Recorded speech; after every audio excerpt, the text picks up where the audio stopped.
Bismillah. Assalamualaikum warahmatullahi wabarakatuh. Jam menunjukkan 8:05 minit di komputer. Okey, insyaAllah. Jazakallah khairan. Jazakumullah khairan katsira buat yang bersama pada pagi ini.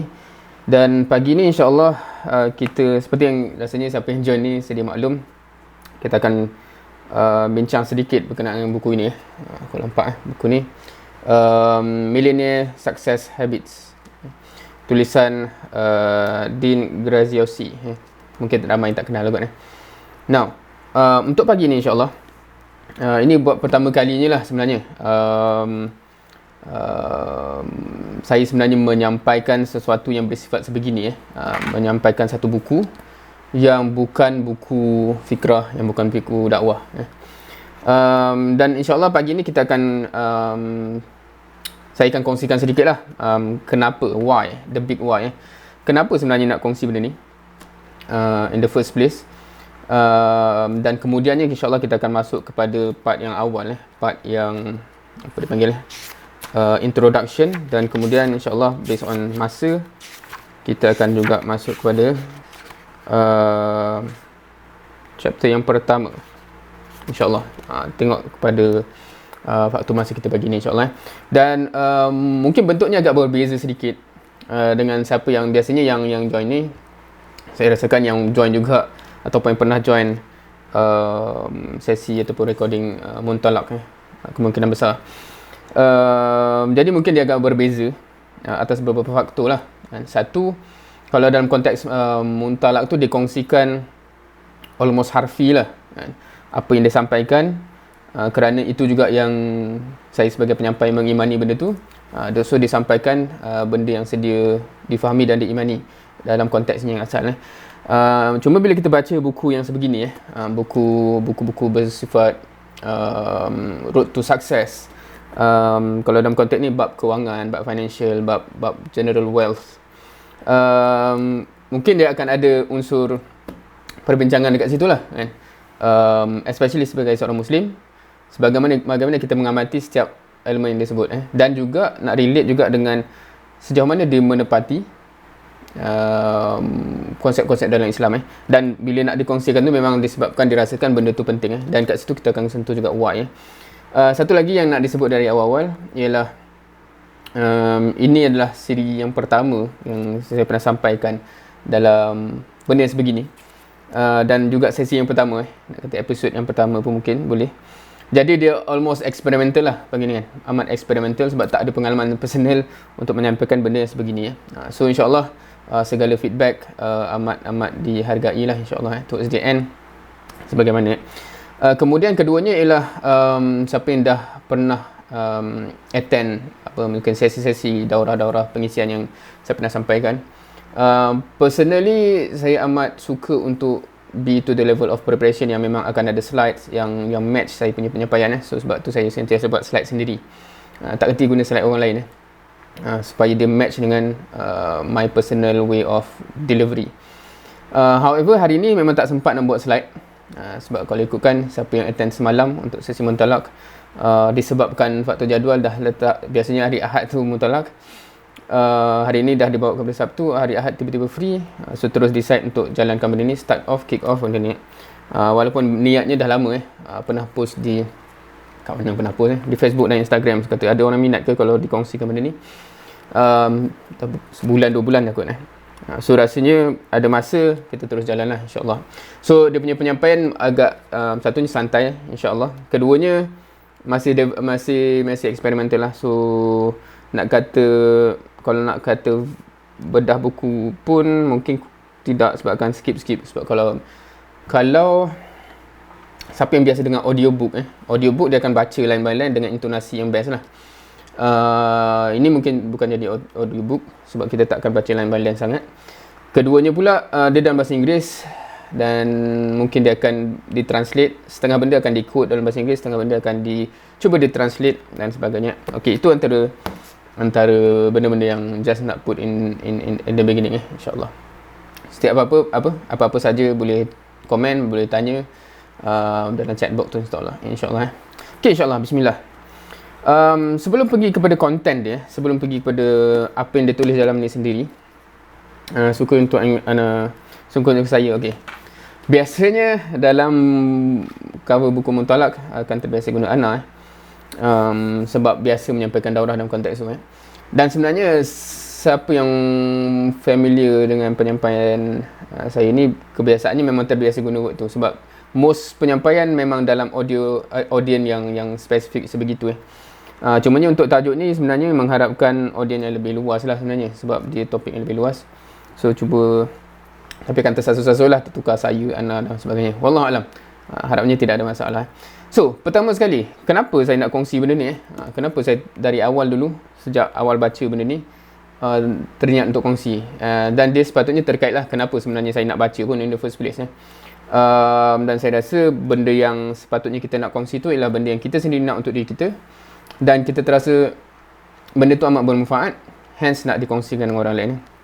So, kenapa saya sendiri nak baca buku ni? Penting ke? Penting ke tajuk kalau kita tengok ni? Millionaire Success Habits. Ni macam bukunya kalau based on tajuk, kalau dia punya selling point dia lah untuk orang yang nak jadi millionaire lah. Kena ke? Kita nak ke situ? Dan sebagainya kan. Especially dalam konteks ni ialah soalan ni mungkin agak kena kepada orang yang memang merasakan diri dia dalam gerabak dakwah dan sebagainya. So ni cerita macam cerita dunia lah ni hari ni kan. So macam mana? Okay. Ada dua sebab secara umum. Ada dua kategori sebab lah yang saya nak kongsikan kenapa in the first place saya mencari nak kata mencari disclaimer dia bahasa Melayu apa faham kot disclaimer saya seorang yang amat tidak minat membaca dari kecil, dan kalau nak bilang buku yang pernah dibaca amat sikit lah. Kalau kita nak cakap buku subjek dan sebagainya, itu sebab terpaksa baca. Even sampai sekarang pun ada buku yang terpaksa baca sebab bidang pengajian, bidang kerja. Tapi buku-buku yang dibaca kerana minat dan passion tu amat tak banyak, sebab memang saya mostly visual, nak cakap macam ni, suka tengok video, suka dengar berbanding baca. However, despite that, saya jadi walaupun diri personal tak suka membaca, tapi saya jadi agak banyak membaca dan membaca dengan dalam lah juga buku-buku yang berkaitan dengan fikrah, dakwah, manhaj dan sebagainya. Kenapa? Kerana ada passion untuk memahami benda tu yang menyebabkan tertrigger diri ni untuk jadi minat baca buku yang itu. Secara umumnya memang tak minat baca. Kalau orang bagi buku apa-apa memang tak pernah niat nak baca pun. Kecuali kalau buku-buku fikrah. Tak tahu kat belakang tu ada nampak ke some of buku-buku yang minat baca, sebab memang dalam diri sendiri nak tahu kena macam tu ke? Kalau nak berdakwah kena macam tu ke? Tak boleh ke cara lain? So disebabkan ada intense passion untuk memahami aspek itu, jadi terminat baca buku itu. Macam mana pula dengan buku ni kan? Kenapa tiba-tiba saya tu yang satu benda, dan kat sini nak cakap why dia lah.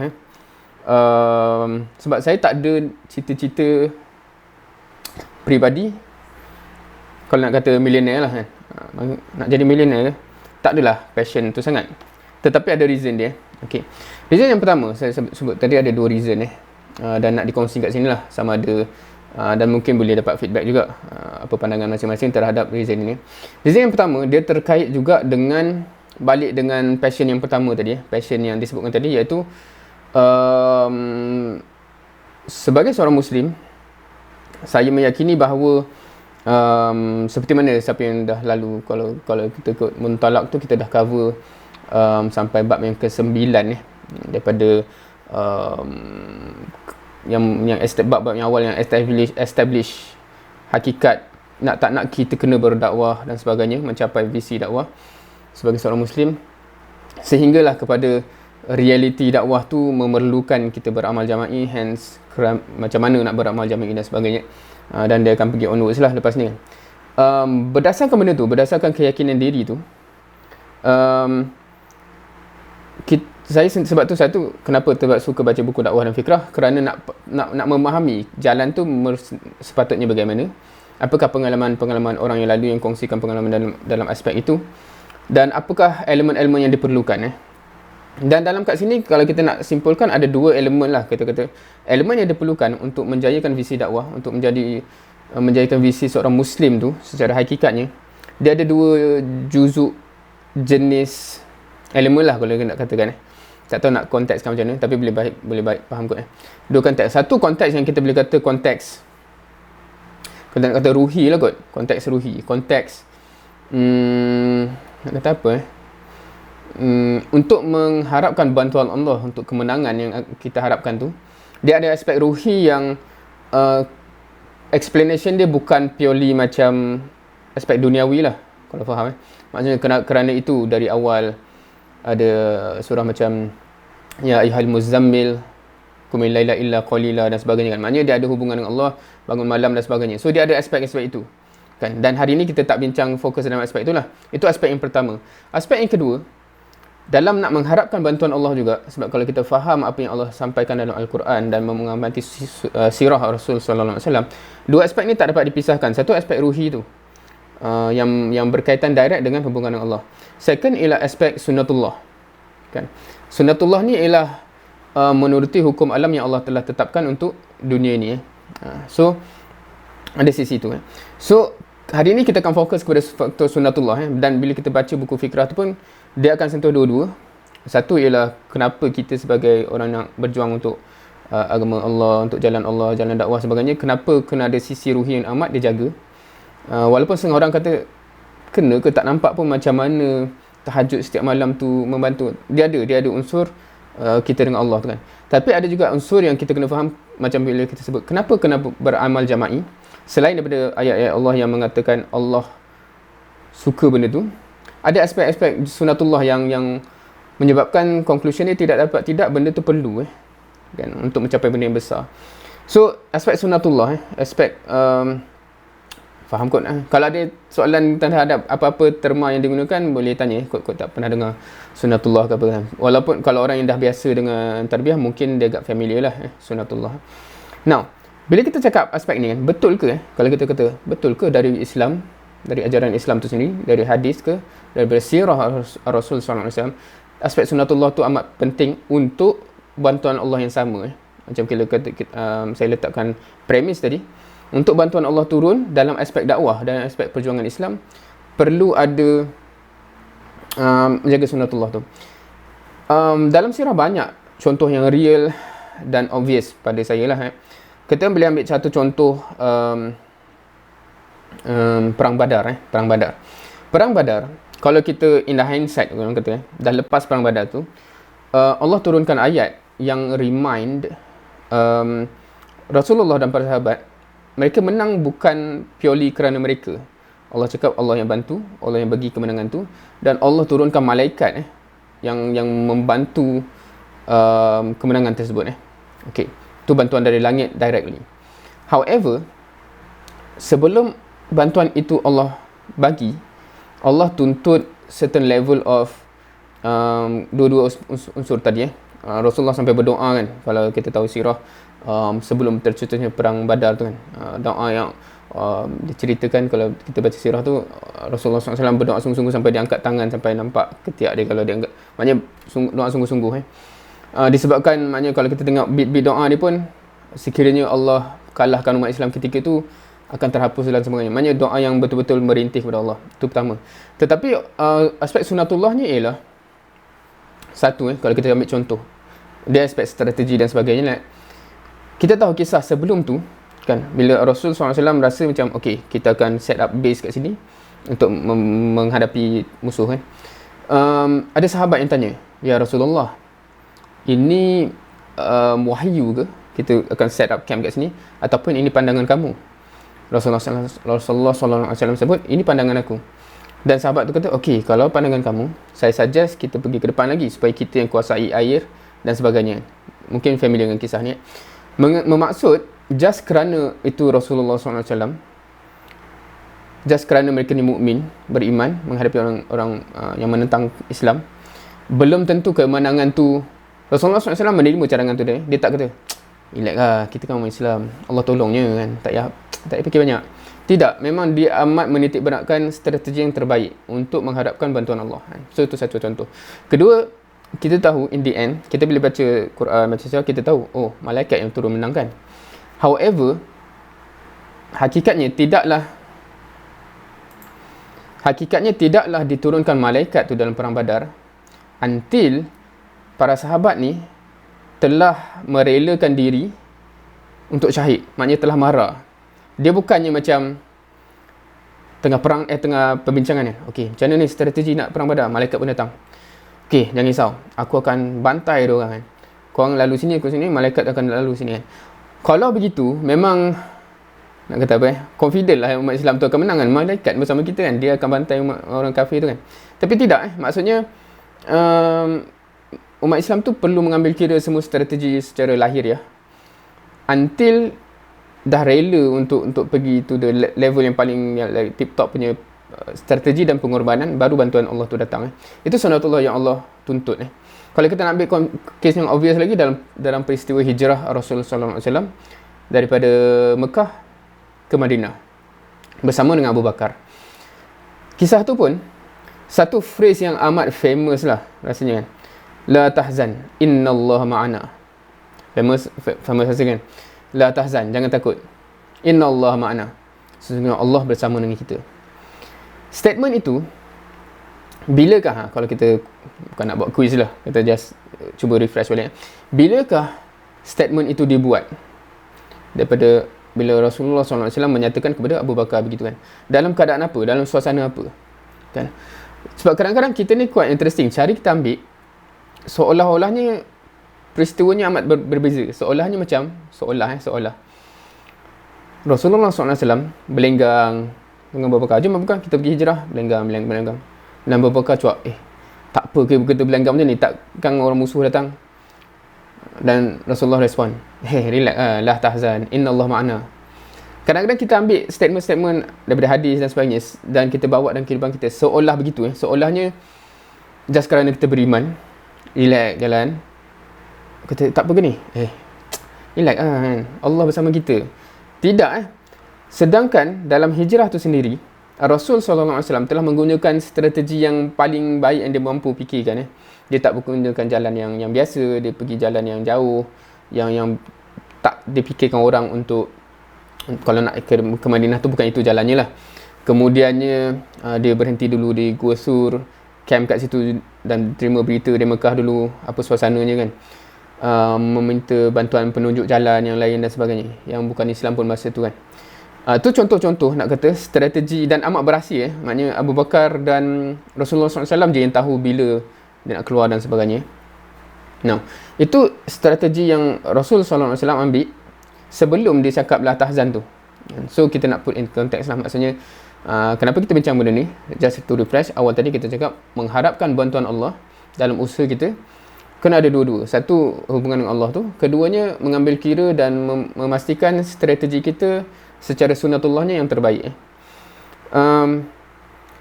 Kalaulah kita nak kata macam ni, sebab setengah orang anggap agama ni sebab hanya just kerana kita umat Islam, just kerana Allah akan bantu Islam ni, kita konon-konon macam Islam ni akan menang just kerana kita berdoa, just kerana kita minta, tanpa perlu usaha dan strategi yang tip top. Sedangkan kalau kita tak logik, kalau saya sendiri, kalau kita fikirkan, sebenarnya masa hijrah itu telah pun berlaku satu peristiwa yang besar, iaitu apa?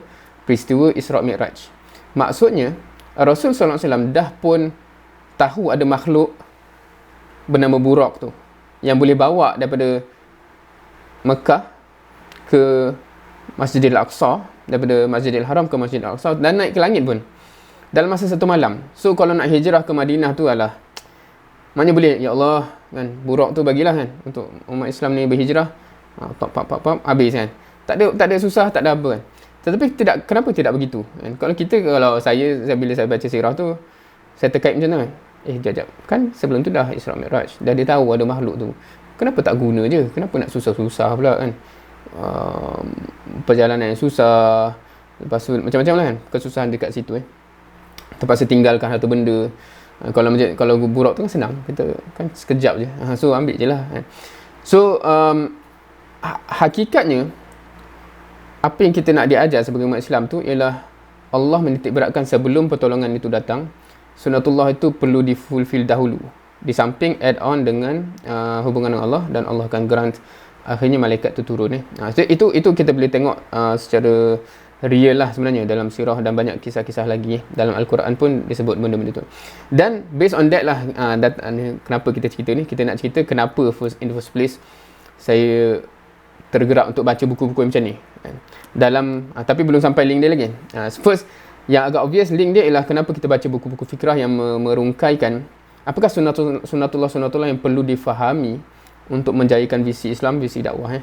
Sebab tu kalau kita baca contohnya buku Thariq ilal Qulub ataupun terjemahan bahasa Melayu dia ialah bagaimana menyentuh hati dan sebagainya, dia mengambil kira unsur-unsur sunatullah. Maknanya secara manusiawinya, kalau kita nak berjaya memenangi hati manusia, hati ban'u, hati orang yang kita nak dakwah, inilah unsur dia. Kalau kita tak ambil kira benda ni, kita just doa, lepas tu bantai je, mana nak datang bantuan Allah tu kan. Sebab itu penting untuk kita faham, sebab tu sunatullah tu perlu difahami. Manusia ni macam mana nak menangi hati dia, kena macam tu. Okay, now macam mana pula sampai ke sini? Macam mana pula sampai kepada tajuk yang sebegini? Okay, saya meyakini bahawa ada setengah-setengah konsep tu, sebab bila kita sebut sunatullah, dia satu benda yang universal. Universal tu maksudnya hukum alam yang Allah tetapkan di dunia ni, yang tak kisah siapa yang gunakan benda tu, dia akan menggunakan formula tu dan dia akan menghasilkan hasil yang dijanjikan oleh formula tu kan. Contohnya contoh duniawi ni lah. Kalau kita nak ni kan, saya baru minum kopi ni, so air ni air menggelegak lah kan untuk buat kopi ni. So kalau kita nak air menggelegak, nak air panas tu, kita kena panaskan dia sampai ke 100 darjah Celsius, dia akan menggelegak kan. Itu takat didih dia. Adakah dia bergantung, maknanya adakah macam kalau kita beriman tak payah sampai 100 dia menggelegak dah, kalau yang kurang imannya 120 tak bergelegak lagi? Tidak. Bila kita kata sunatullah, Allah dah letakkan hukum alamnya begitu. Siapa saja yang guna, itulah dia kan. Walaupun semua hukum Allah ni Allah boleh dengan kuasa dia menidakkan dalam unsur aspek-aspek tertentu lah, ataupun situasi tertentu. Contohnya kalau kita kata macam mana Nabi Ibrahim tidak terbakar dalam api tu kan. So sunatullahnya akan terbakar lah. Tetapi dalam keadaan itu, sebab semua sunatullah ni under control Allah juga kan. Tapi secara umumnya itulah sunatullahnya kan. Kita tak kata apa contohnya, orang kata sunatullah alam ni, kita kena faham. Kalau kita ada orang buat contoh macam ni, kalau kita bawa kereta 150 km sejam cukup laju dekat selekoh tajam secara sunatullahnya, unless lah teknologi ke apa kereta tu dia tak terbabas, dia akan terbabas dan kita akan na'uzubillah lah, cedera kat situ kan. Apa yang berlaku depan dengan kereta semua tu kan. Tapi generally speaking, kalau kita bawa laju macam tu dekat selekoh tajam, we will get hurt, na'uzubillah min zalik. Tapi nak kata contoh tu tak kisahlah masa kita tengah bawa tu, kita tengah baca dengan bacaan Quran ke, saya tengah baca dengan bacaan Quran ni, mesti tak cedera kan. Tidak, dia sunatullahnya begitu, sunatullah. So kita tak boleh just kerana seorang tu kata dia berada dalam agama yang benar, maka hukum alam ni tak apply untuk dia. So sama juga dalam konteks sirah, kita boleh ambil contoh satu figure yang hebat kalau kita ambil konteks peperangan Khalid Al-Walid. Skill peperangan dia tu sebenarnya skill yang sama sebelum dia Islam dan selepas dia Islam. Cumanya skill yang sama tu kini telah digunakan untuk kebenaran. Kalau kita tengok masa perang Uhud, bagaimana daripada kemenangan umat Islam tu dengan sekelip mata bertukar kepada kekalahan bila ada tentera yang turun dari bukit tu, melanggar arahan tu, turun dari bukit, melakukan kesilapan tu. Dan Khalid Al-Walid dengan strateginya terus, maknanya dia nampak je benda tu, dia guna strategi kepintaran dia untuk terus menukar situasi. Kepakaran yang sama juga digunakan masa di Islam. So bila kita nak cakap macam ni, maksudnya kepakaran yang sama tu boleh digunakan untuk non-Muslim ataupun Muslim untuk mencapai apa yang dia nak. So sama juga bila kita cakap, bila kita baca buku-buku pasal yang mengkaji pasal, kalau kita cakap kat sini habit lah, habit tu macam sifat-sifat sifat-sifat orang berjaya. Maksudnya sifat-sifat inilah yang menyebabkan kalau orang non-Muslim, orang kafir nak berjaya pun itu sifatnya, itu jugalah sifatnya secara sunatullahnya untuk berjaya dalam Islam. Macam kalau kita kata sifat Umar tu yang menyebabkan dia digurunai masa zaman jahiliah dia. Sifat itulah juga yang digunakan dalam masa Islam dia, yang menyebabkan fasa dakwah tu boleh bertukar kan, daripada berhasil boleh kepada secara jahar, kerana ada kekuatan di situ. Walaupun kekuatan tu dulu digunakan untuk kebatilan, kini digunakan untuk kebenaran lah. So kita nak cakap, so bila kita baca buku-buku macam ni, dia untuk mengambil elemen-elemen tu sebab kebanyakan buku-buku macam ni dia similar konsep dengan, rasanya buku yang famous ialah 7 Habits of Highly Effective People, kalau tak silap 7 habit rasa buku tu amat famous lah. Bila kita sebut 7 Habits je, orang semua biasa tahu kan. Bila dia sebut 7 habit tu, dia bukan konsep mana-mana, dia kaji orang-orang yang berjaya, dan dia dapat tengok ada 7 habit yang sama di antara mereka yang menyebabkan inilah kunci kejayaan mereka. Hence, secara sunnatullah juga, itulah juga habit yang sepatutnya umat Islam ada kalau dia nak successful even dalam kerja-kerja Islam dan kerja-kerja dakwah dia kan. Dan kalau kita tengok 7 habit tu pun, kita akan anggap je macam memang sepatutnya umat Islam macam tu lah. Dan memang secara sedar atau tak pun benda tu ditanam oleh Islam. Kalau kita kata begin with the end in mind contohnya kan, Islam turun macam tu, exactly macam tu. Dia cerita end dulu, syurga, neraka, akhirat, pasti datang, dunia ni sementara, baru dia cerita benda lain kan. Maksudnya tanam akidah dulu, begin with the end in mind, apa end hidup kita ni dan sebagainya lah kan. Okay, so itu titik tolak dia. Dan disebabkan itu juga, bila walaupun buku ni macam, sebab dia tulis ni macam untuk entice orang yang memang nak jadi wealthy lah, untuk jadi millionaire kan. Kalau dia tulis kat sini, the gateway to wealth and prosperity So konteks dia sama sebenarnya. Apakah habits orang-orang yang berjaya ni yang disimpulkan dalam buku ni? Dan pada saya itu juga lah habit yang kalau saya pun nak berjaya dalam apa yang nak dibuat ni untuk dakwah, untuk Islam, itu juga habit yang sepatutnya kita ada dalam konteks itu dalam konteks sunnatullahnya. Especially kalau vision kita besar, saya nak mencapai rahmatan lil alamin contohnya. So itu vision yang amat besar sebenarnya. So impossible kita kata secara sunnatullahnya untuk benda tu tercapai kalau kita tak mempunyai habit-habit orang yang berjaya dalam konteks kejayaan dunia juga So itu konteks itu reason yang pertama yang saya nak sebutkan berkenaan dengan kenapa saya jadi minat untuk baca buku-buku yang mengkaji kejayaan manusia lah. Buku-buku yang bila orang kaji kenapa orang ni boleh highly successful apa sifat dia. So kita kena tahu sifat-sifat tu supaya kita akan nampak sebenarnya, dan mungkin kita akan bincangkan juga, adakah sifat-sifat itu dipunyai oleh para sahabat yang menyebabkan mereka juga berjaya, dan kita boleh dalam sirah sebenarnya kita boleh dapat benda-benda ni.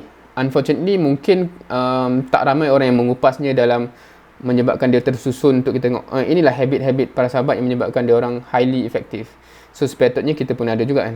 Kalau sebab orang barat ni kadang-kadang dia ramai orang yang mengkaji benda tu untuk dunia untuk dunia macam 7 habit dan sebagainya tu, tapi dia jadi satu benda yang amat bermakna dan manfaat untuk kita lah sebenarnya kan. So mungkin kalau kat sini ada yang minat untuk mengkaji dan menulis, boleh juga tengok versi sahabat dan sebagainya dan keluarkan apa habit mereka.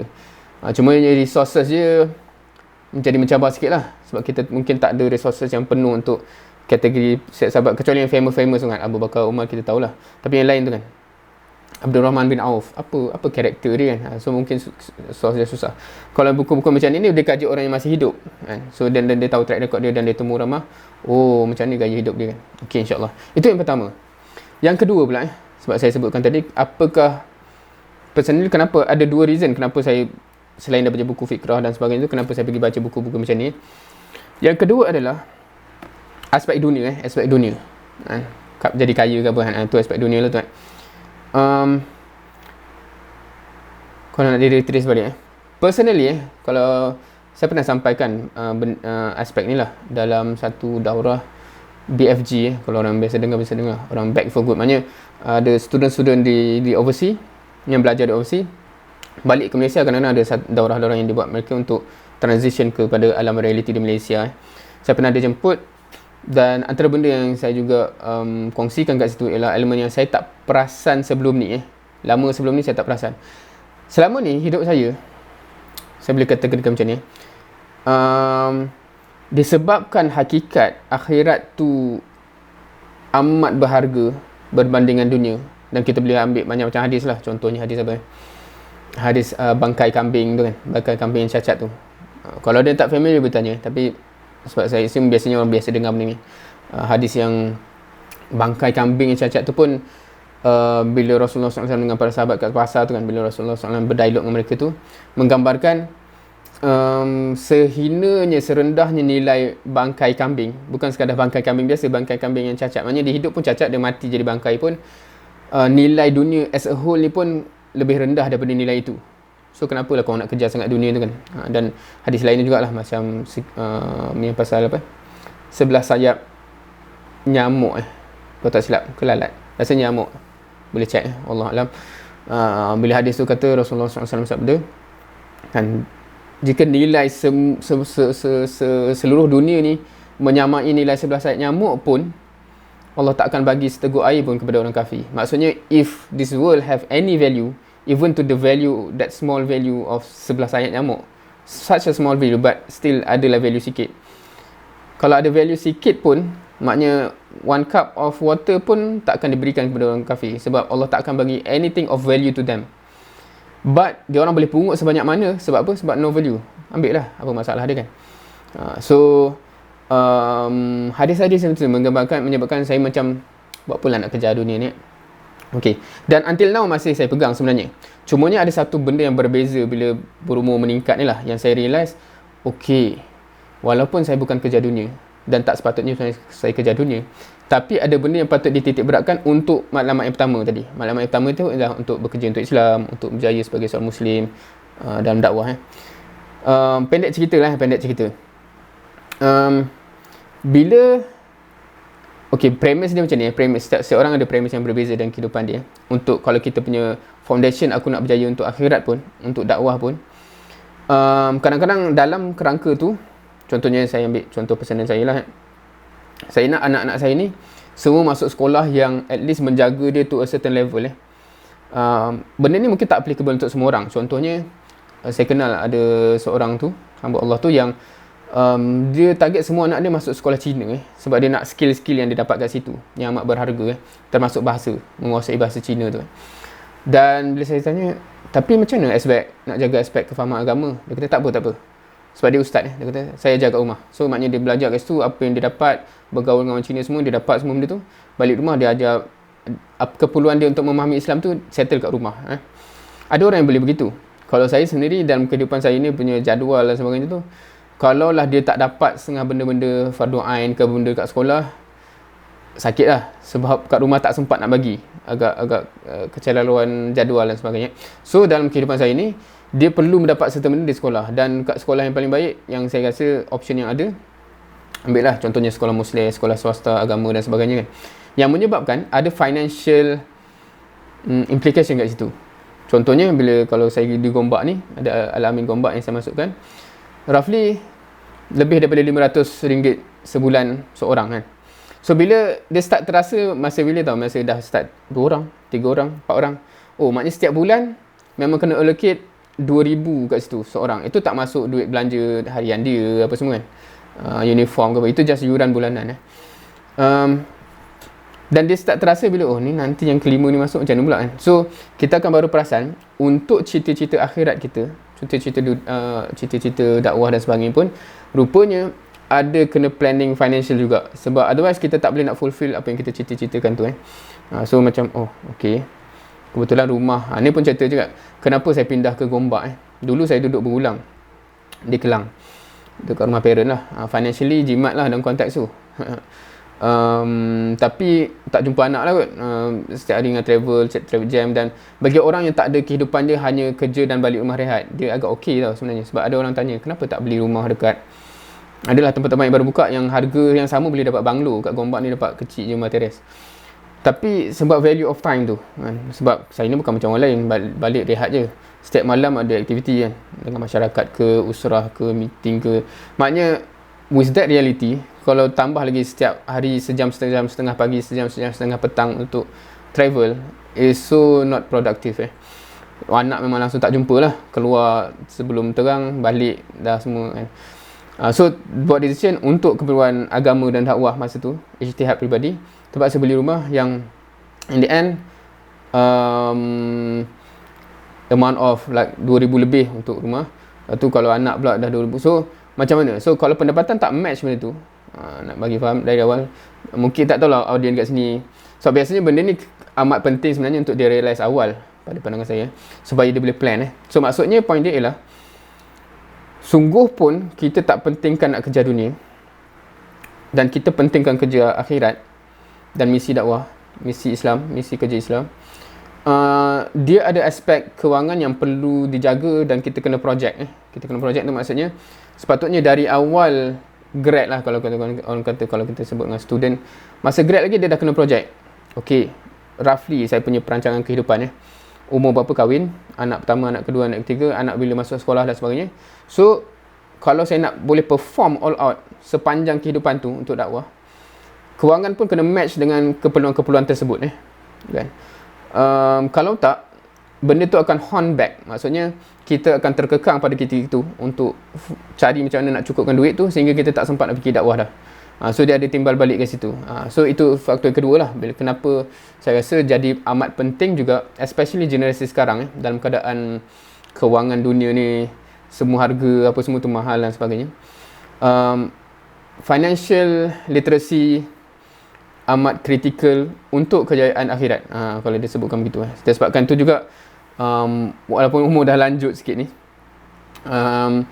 baru start taking serious interest kepada aspek-aspek ini, supaya insyaAllah nak siapkan anak-anak tu, dia orang ada mindset yang clear untuk, satu of course insyaAllah untuk akhirat, kedua insyaAllah macam mana nak manage kehidupan ni financially speaking, supaya boleh perform all out untuk dakwah. Sebab benda tu akan menghambat tau, macam even to level of, kalau siapa yang biasa berdakwah kepada masyarakat umum, even to the level of, bukan nak cakap pasal dakwah lah, nak cakap pasal ambil berat pasal kefahaman Islam yang basic pun, sekiranya dia memang kais pagi makan pagi, kais petang makan petang, kehidupan dia kena bekerja 3-4 jobs untuk put food on the table, kita nak sibukkan dia fikirlah agama ke apa, tak adil untuk dia, kalau kita faham kalau kita pergi ke masyarakat macam ni.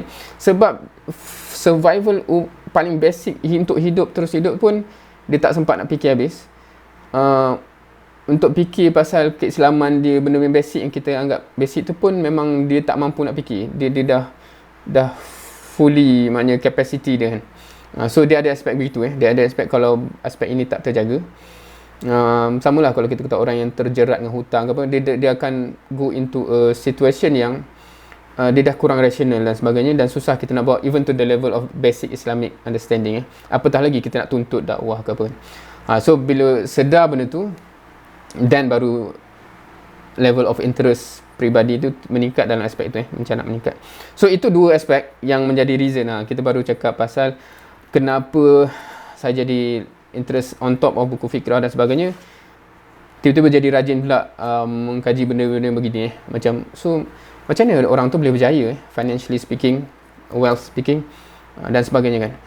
Dan bila kita cakap pasal habits sebab tu saya cari benda-benda begini. Habits tu maksudnya sifat seseorang. Kita bukan sangat bincang pasal teknik cari duit kita bincang macam mana orang tu mempunyai capacity, mempunyai sifat-sifat yang menyebabkan dia propel to be successful in that area, in that scope insyaAllah. Wallahu alam. Okay, itu dua sisi reasoning kenapa saya secara peribadi menjadi ada level of interest yang tinggi juga untuk mengkaji selain daripada yang kita dah cakap yang awal tadi, mengkaji sunatullah dalam konteks dakwah, amal islami dan sebagainya. Saya juga mencari apakah sunatullah dalam konteks yang menyebabkan orang tu very successful lah in term of wealth creation, in term of financially speaking dan sebagainya, untuk kemaslahatan dunia akhirat juga insyaAllah, seperti mana yang dia sebutkan tadi. Wallahualam. Sekiranya ada komen dan soalan boleh tanya. So itu basically baru kita sebut pasal why, kenapa nak cerita benda ni, kenapa kita nak cerita pasal duit ni kan. So dan kita sebenarnya bukan nak cerita pasal duit pun, walaupun millionaire tu biasanya orang akan terus fikir duit, tapi kita nak cerita pasal habits tu lah, habits yang membawa ke sukses kepada yang ender millionaire. So yang apa nak kata yang saya harapkan ialah bukan isu duit tu sangat, sebab duit tu akan boleh datang bila orang tu ada habit tu, kalau dia nak benda tu. Kalau dia nak sukses yang aspek lain, habit yang sama biasanya akan propel dia kepada towards that success as begitu juga. Okey, insyaAllah. So itu reasoning. Baru ni kita baru nak masuk actually apa yang tertulis dalam buku ni. So semua okey lagi ke? Okey. Seperti yang disebut awal tadi seperti yang saya sebut awal tadi, ni memang eksperimental sungguh lah hari ni ni. Sebab saya pun tak tahu apakah cara yang terbaik untuk kupas buku-buku macam ni kan. Adakah kena buat slide dulu dan sebagainya. Walaupun benchmark personal saya memang akan suka kalau nak sampaikan benda set slide dulu supaya dia ada visual yang akan boleh grab attention, lock in to the point dan sebagainya. Cumanya keadaan sekarang ni, ijtihad yang saya terpaksa buat ialah hektik, super hektik lah kerja sebagai lecturer. Ni pun kat pejabat ke ni, dari semalam menanda paper dan sebagainya untuk carry mark ni. Tidur di pejabat, terus bangun pagi ni, lepas ni akan sambung marking dan sebagainya. Sibuk yang amat sibuk yang amat kalau nak curhat orang kata. Tetapi dalam kesibukan tu pun ada cita-cita yang nak dicapai juga, akhirat wise kalau nak tersebut, yang menyebabkan saya cuba juga paksakan juga supaya masa untuk muntalak tu akan berjalan, dan juga untuk benda macam ni lah, dengan harapannya dia akan membuahkan amal orang yang walaupun saya tak kenal personally, tapi saham akhirat tu akan berjalan. That's my passion juga. Supaya kalau lah kata-kata tiba-tiba Allah takdirkan hayat tak lama, saya nak saham tu lama. Maknanya seboleh mungkin, seramai mungkin akan terkesan in some way, some form or whatever, untuk terus membawa saham saya berjalan. Dan hopefully yang paling saya idamkan ialah benda tu beranak pinak lah. Dan maknanya kalau kita bayangkan Rasulullah SAW apatah lagi lah. Tapi kalau kita cakap dah sahabat pun, macam mana dari saham sahabat tu tak habis-habis sampai sekarang. We should want that. We should want that. So kita akan sentiasa berkongsi lah sebenarnya, supaya ada saham kita berjalan dan bertebaran. Okey, insyaAllah. Masuk kepada buku ni. So nak kata apa tadi? So okey, point dia ialah walaupun terlalu sibuk, sebab tu memang tak sempat nak buat slide untuk ni. Dan untuk muntalak, siapa yang ikut muntalak tu lah, saya memang, sebab caranya memang kena buat slide juga. So saya paksa juga cari mana-mana masa yang boleh, tengah malam ke apa, buat juga slide tu kan. Tapi untuk benda ni memang tak ada masa. So saya terpaksa antara dua decision lah, sama ada nak tunggu bila terbaik semua technical baru boleh buat, ataupun jalan dulu. Hopefully insyaAllah ada something yang boleh diperolehi bersama. Until next time kalau dapat dia sampaikan dengan lebih baik kan. Okay, insyaAllah. Kita terus masuk buku ni lah. Dan kat sini yang dia akan jadi mencabar sikit, sebab dia tertulis dalam bahasa orang putih lah, of course kan. Dan buku ni kalau nak reflect balik disampaikan dia sama juga kalau siapa pernah baca buku apa Rich Dad Poor Dad, pernah baca ke?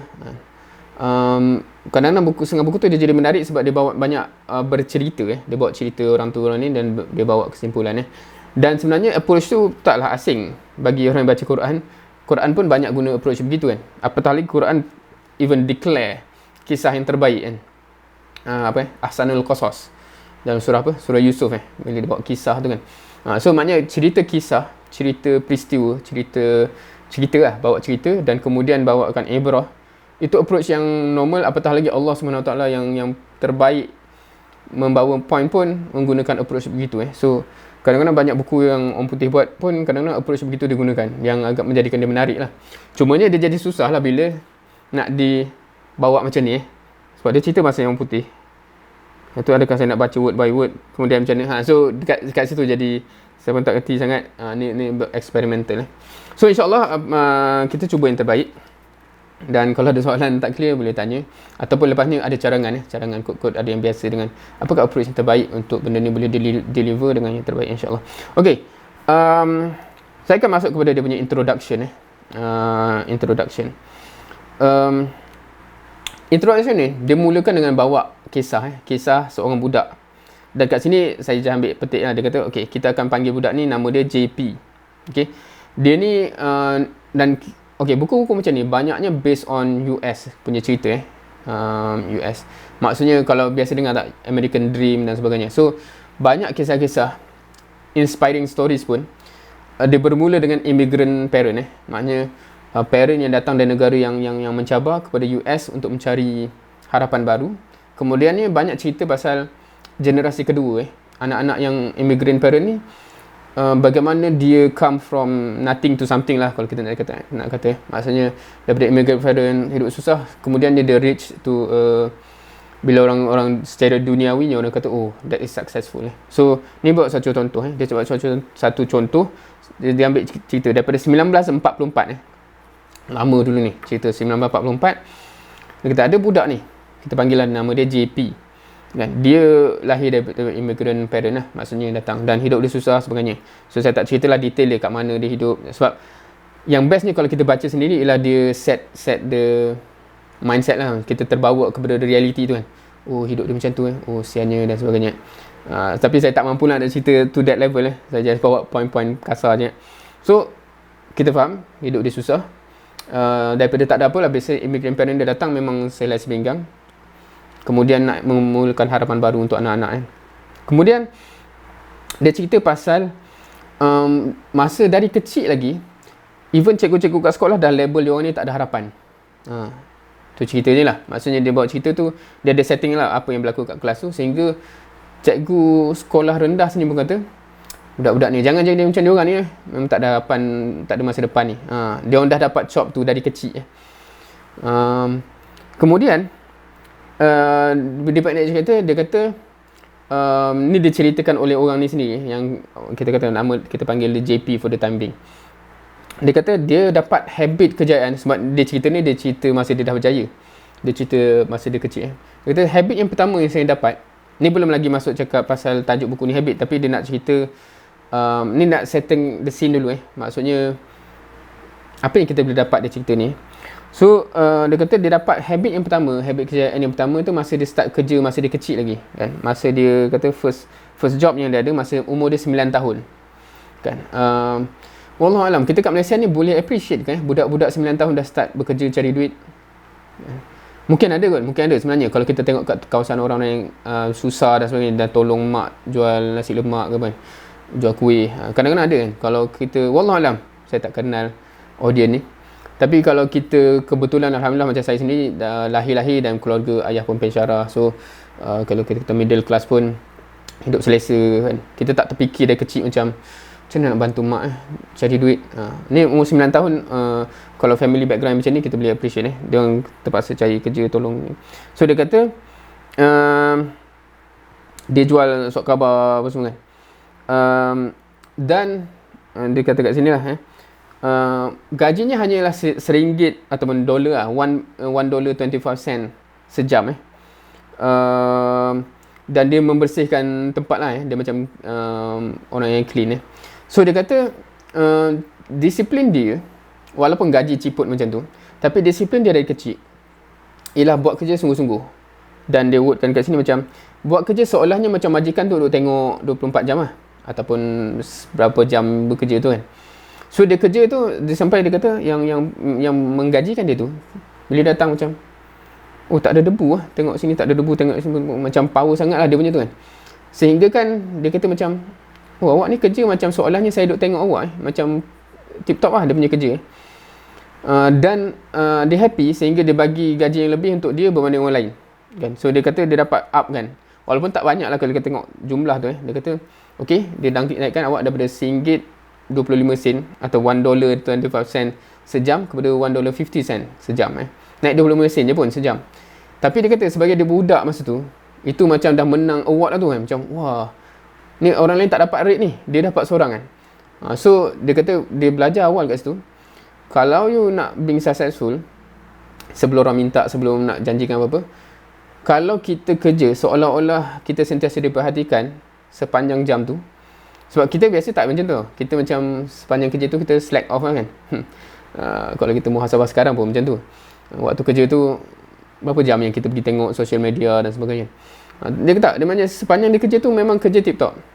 Dan dia kata orang akan bagi sukses tu kepada you. Maksudnya orang akan perasan, orang akan reward you without you asking for it. So dia kata itu habit pertama yang dia belajar dari kecil lagi, sehingga dia jadi macam tu. Dia jadi karakter yang begitu When you work as if you diperhatikan sepanjang tu So kalau kita fikir orang Islam pun ada konsep tu kan.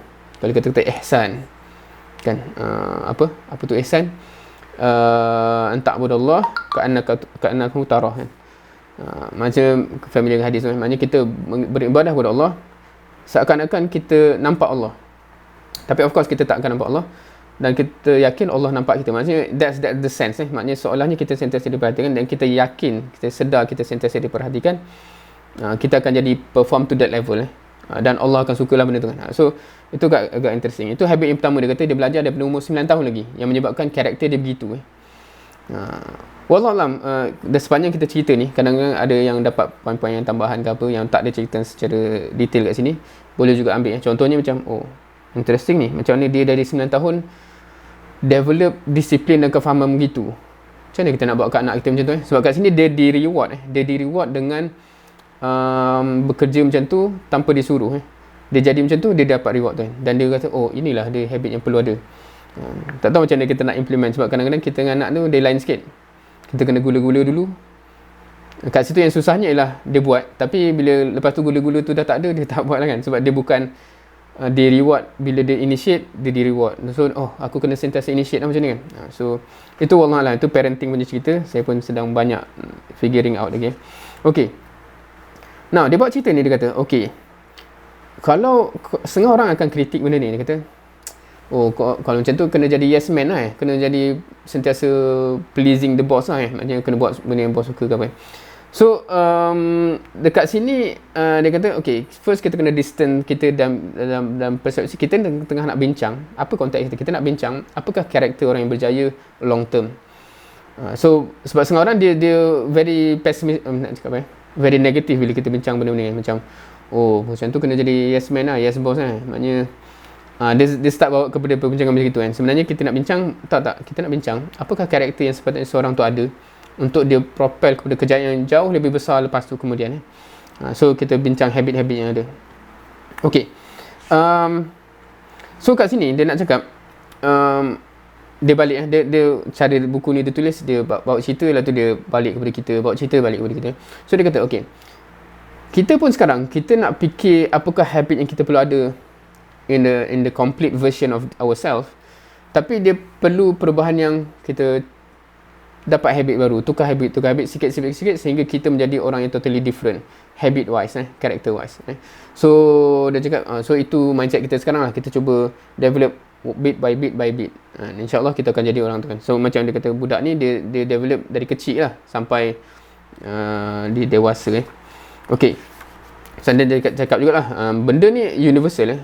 Bila kita cakap aspek tadi tu, dia bukan isu duit sahaja. Kalau kita cerita dalam konteks lain pun, habit yang sama tu akan menyebabkan orang suka juga, dan kita akan being rewarded in whatever form lah kan. Setengah orang tu disebabkan kita bekerja macam tu, orang jadi sayang dan sebagainya. So dia ada reward yang bentuk yang berbagai. So orang yang macam tu tend to be more successful daripada orang yang tend to slack off bila bagi tanggungjawab, cincang-cincang dan sebagainya. Kita boleh appreciate benda tu. Okay, sebelum tu so dia kata approach buku ni, dia akan guna beberapa approach lah. Satunya dia akan cuba kongsikan sebanyak mungkin kisah-kisah orang yang actually berjaya. Dia akan trace back apakah habit-habit yang propel dia ke arah kejayaan tersebut.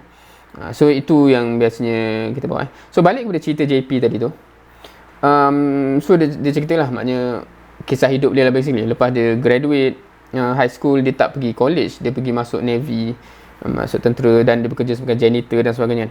So dan even dia pergi ni door to door jual ensiklopedia maknanya kerja-kerja yang biasanya kita kata. Dan this is quite interesting, ni side note lah. Saya suka juga kadang-kadang perhatikan kisah hidup orang-orang yang berjaya dunia luar sana. Macam mana dia jadi billionaire tu. Kadang-kadang agak interesting kalau kita trace awal-awal tu, kisah dia ada similarity dalam konteks banyak mereka yang kerja-kerja benda yang biasanya kita ataupun anak-anak kita akan rasa kerja tu tak payahlah pergi kerja tu kan, macam salesman, macam pintu ke pintu dan sebagainya. Tapi kalau kita trace kenapa benda tu kadang-kadang menjadi kunci yang besar kepada orang-orang ni boleh berjaya? Sebab dia train habits, dia train karakter, dia train dan kita akan sebut benda-benda kat situ lah. Macam mana setengah orang tu dia terlatih dari awal macam mana to face rejection. Sebab kerja tu memang amat detested lah untuk rejection. Kalau siapa yang pernah kerja bukan kerja pun, kalau kita kata MLM ke, direct selling ke apa, kita face rejection on consistent basis kan. So rupanya sebab kadang-kadang kita fikir cari lain tau, kita fikir kerja tu tak buat duit sangat, tapi biasanya orang yang berjaya ni, dia akan tengok apa yang dapat dari situ kan? Dan benda tu train kita punya karakter dan habit untuk ada kemampuan tertentu yang kritikal untuk at the end of the day kejayaan yang amat besar, yang jauh lebih besar. Kalau kita kalau kita dalam seorang Muslim pun, kita akan tulis kenapa dan benda ni biasa kita sebut kenapa para rasul, para nabi biasanya pernah menternak, kerja sebagai pengembala kambing dan sebagainya. Benda tu tak menjamin apa-apa pulangan yang besar secara duit, secara material. Tapi dia train karakter yang secara real, yang menyebabkan mereka agak terlatih ataupun amat terlatih untuk deal with, kalau jaga kambing ni perit lah kan, maknanya dia punya kerenah apa semua tu kan, macam mana nak manage tu.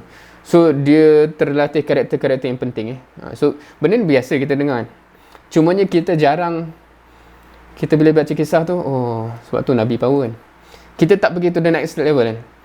Macam mana aku pun nak acquire that skill, acquire that character kan. So aku kena latih diri aku jaga kambing ke, ataupun apa kerja yang trigger that kind of character kan. Kita jarang fikir ke situ unfortunately. So this is where, kalau kita tengok kisah-kisah ni, kenapa ramai orang tu, tak tahu korang kenal ke tak, macam saya dulu suka tengok Shark Tank dan sebagainya, tengok Mark Cuban ni dulu kerja apa macam mana dia tu kan. So dia kata dulu dari awal, dia kecil lagi dah pergi door to door, jual kad baseball ke, jual apa-apa kan. Maknanya those character long term dia akan dia menghasilkan budak tu ready untuk big level success lah, sebab dia punya built in character tu mantap lah kan. So wallahualam, adakah kalau kita ada anak, kita nak train dia macam ni, belajar benda-benda yang memang secara zahirnya ketika tu dia tak menjanjikan pulangan yang besar there and then, tapi dia menyebabkan dia ada karakter yang boleh berjaya long term tu benda yang interesting to think upon juga So dia balik kata kat sini, dia kata apa yang dia berjaya, ni habit yang kedua lah kalau nak katakan, dia memahami bahawa bila dia face rejection terus menerus dia kata, I would knock on 50 doors and all 50 will be closed in my face. Maksudnya saya ketuk 50 pintu pun tutup kan. Dari situ dia berjaya dia berjaya bina satu habit yang dia kena jadi as enthusiastic masa dia ketuk pintu yang ke-51 ataupun pintu yang ke-151 dia sebut kat sini, sebagaimana dia ketuk pintu yang pertama. And that is a quality yang kita ada tak? Kalau saya tanya kita ada tak? Maknanya, sebab kita biasa macam ni, kita ketuk pintu yang pertama, tak kisahlah apa analogi kita nak kata ketuk, ajak ke, kalau dakwah kan. Kadang-kadang, insyaAllah, kita hopeful kan, kita pun kena reject, kedua, ketiga. Adakah kita mampu, pintu ke-10, pintu ke-50, kita masih as enthusiastic as masa kita first nak start, ke kita dah macam memang tak nak ni kan, macam so that is a quality yang ada pada orang berjaya maksudnya dia terlatih untuk begitu kan. Dalam dakwah Rasul SAW dia reject berkali-kali kan. Macam mana dia boleh masa pergi ke the next orang tu, dia dah tak macam luntur, macam orang memang tak nak benda kan, dia memang masih hopeful, dia tu semangat dia tu masih sama daripada orang yang pertama dia jumpa sampai orang ke nombor berapa pun lah. So that's the habit nombor 2 yang agak interesting untuk kita fikirkan. Do we have that? Sebab benda ni cakap teori senang, kita kena macam tu kita kena sentiasa optimistik Tapi reality, sebab dia emosi kan, dia ni terlatih emosi kena reject sekali je dah down gila kan. Kadang-kadang nombor 2 pun dah tak nak. Saya try sekali itu baru sekali, ini 50 kali. Sebab tu dia agak interesting kerja-kerja macam ni kerja-kerja yang biasa orang tak put value on sebab dia memalukan ke benda, tak ada future ke apa. Tapi rupanya dia bukan kita nak dapat exactly kat situ, tapi dia membina karakter yang untuk kita bawa untuk the next venture lah kan. So itu agak interesting dalam konteks pembinaan jati diri sendiri dan juga jati diri anak-anak. Saya banyak sebut anak-anak ni sebab saya tak pasti kat sini ada yang dah umur yang ada anak-anak ke tak kan. Tapi saya sekarang ni bila fikir pasal pendidikan anak-anak, karakter anak-anak pun selalu terfikir jugalah macam mana nak bagi dia orang ada resilience supaya dia tak, sebab sekarang ni biasa orang cakap juga ni keluar tajuk sikit, tapi orang kata pasal Setengah orang dia sentiasa melatih orang untuk successful, tapi dia lupa nak latih orang untuk menghadapi failure kan. Sehingga sebab tu ada orang yang dia sukses tapi sekali dia fail dia bunuh diri. Sebab dia tak ada tindak cope. Dia terbina untuk macam mana nak kejar-kejar kan, tapi dia tak terbina macam mana kalau kena failure, kena challenge yang amat berat, dia boleh cope. So itu antara benda yang agak interesting. Kalau kita tengok orang berjaya, dia terlatih benda tu awal dan menjadi dalam jati diri dia. Dia tak unfazed lah. Macam failure apa, tak apa. Next one. No problem. This is part of life. Kalau dalam dakwah pun sepatutnya begitu. Maksudnya optimistik tu tidak pernah jatuh. Kalau nak buat contoh ekstrim, kalau kita nak berdakwah dengan figur yang bukan calang-calang lah kejahatan dia, kita optimistik tak? Dalam Quran, satu benda yang menarik, ni tak sempat nak buka ayat apa kan, tapi rasanya boleh check sendiri balik. Bila Allah SWT suruh Nabi Musa pergi kepada Fir'aun, yang mana bukan dia tak kenal Fir'aun ni siapa, malah Nabi Musa pernah duduk dalam istana Fir'aun tu kan, dan tahu karakter Mamat tu macam mana, betapa zalim dia. Masa dia lahir pun dia tahu kisah semua bayi lelaki dibunuh tu kan, dan dia diselamatkan sebab Allah takdirkan dia masuk kepada istana Fir'aun tu lah. So ini orang yang bukan calang-calang penjenayah besar, tapi even dalam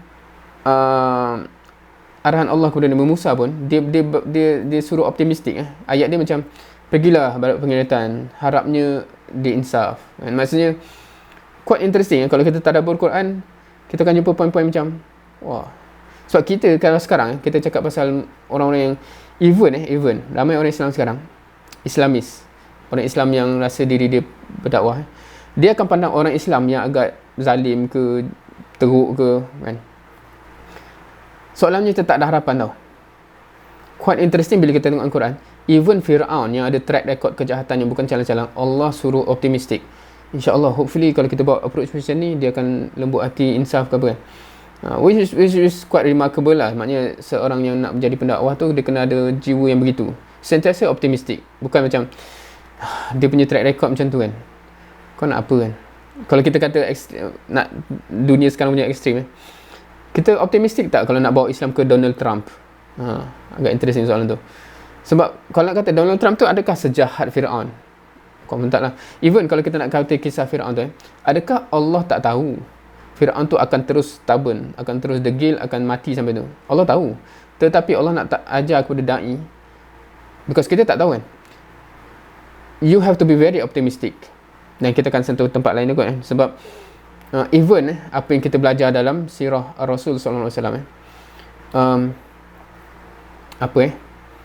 semua dah baca surah Al-Alaq kan, Iqra' bismi rabbikal ladzi khalaq kan.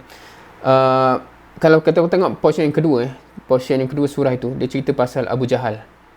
Dalam part tu ada ra'aita in kana 'alal huda aw amara bit taqwa ra'aita in kazzaba wa tawalla. Kat situ agak interesting kalau kita baca dan contemplate. Allah mengajar Rasul SAW untuk fikir, Abu Jahal tu bukan tak tahu jahat dia, tapi Allah still ajar. Kau rasa macam mana kalau dia tu dapat hidayah dan berdakwah? Macam mana pula kau rasa kalau dia terus mendustakan dan berpaling maknanya dan jadi kafir macam dia itulah. Maksudnya dengan Abu Jahal pun kita diajar untuk fikir optimistik. Kalau dia jadi pendakwah, kalau dia masuk Islam dan jadi pendakwah, mesti power kan? Mesti. Dan kita tahu Rasulullah SAW actually berdoa untuk dua Umar kan, Abu Jahal dan Umar Al-Khattab. Dan Allah, takdir Allah nak tunjuk satu tu jadi sampel yang dia mendapat hidayah dan berdakwah, satu tu jadi sampel orang yang terus mendustakan. Dan ni jadi hardcore tunggak Islam, yang ni jadi hardcore musyrik. So kita sekarang kita tak appreciate sangat sebab kita tahu kisah Umar tu lepas dia jadi Muslim. Kita tak appreciate sebelum tu. Sebelum tu kalau kita tengok orang yang nak bunuh Nabi, kita kan label apa kat dia? Orang yang betul keras kan. Kita sekarang kan, orang menghina Nabi, kita tak fikir macam tu kan. Kalau dia dapat hidayah kan, dia akan jadi power juga. Dan kita doa untuk hopefully Allah bagi hidayah kat dia. Macam doa Rasul SAW kepada dua Umar Al-Khattab dengan Abu Jahal kan. Allah tanam optimism tu kan. Dia ni jahat semacam ni, kental kan. Kalau dapat hidayah mesti power juga untuk Islam. Kita diajar begitu.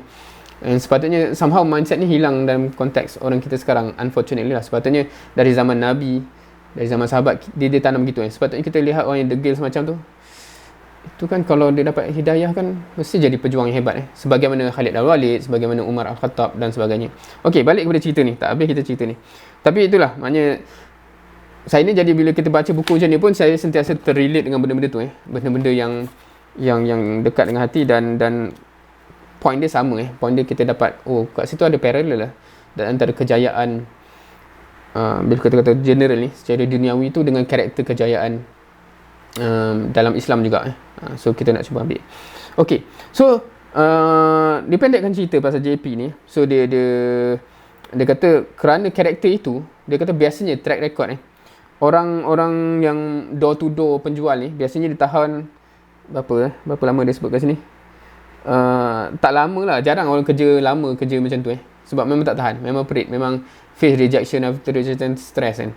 Tapi dia ni dapat 3 tahun 3 tahun setengah. Dia kata average door man salesman masa tu yang bekerja commission ni, average masa dia berjaya bertahan tu 3 hari. Tapi dia berjaya tahan 3 tahun Maksudnya dia sampai maknanya terbina dalam diri dia tu facing rejection tu sampai dia lali dia lali.